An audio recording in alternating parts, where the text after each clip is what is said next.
Hello বন্ধুরা, welcome my Facebook and YouTube channel. তো বেশ কিছুদিন হলো আমি এই কেকের কাজটা করছি।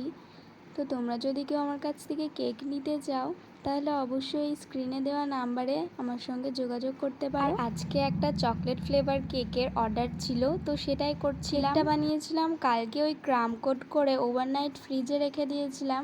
আর এই যখন সকাল সকাল উঠেছি, এখন ডেকোরেশন করছি, কারণ ক্রিমের কাজটা করতে খুবই প্রবলেম হয় এখন, যেহেতু প্রচুর পরিমাণে গরম পড়েছে আর গরমে কাজ করাই যায় না, ক্রিম পুরো গলে গলে যায়।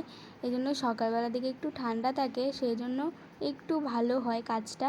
সেজন্য আমি ডেকোরেশন করে ফ্রিজে রেখে দিয়েছিলাম। আর এখানে দেখো, চকলেট গানাশ দিতে গিয়ে কি হয়েছে, চকলেট গানাশটা প্রচুর পরিমাণে বেশি পড়ে গেছে। যাই হোক, কোনো ব্যাপার না। আর এই কেকটা ছিল 1/2 পাউন্ডের। দেখে কিন্তু অনেক বড় মনে হচ্ছে, কিন্তু না, এটা 1/2 পাউন্ডের কেক ছিল। আর কেকের ডেকোরেশনটা কেমন হয়েছে তোমরা একটু জানিও।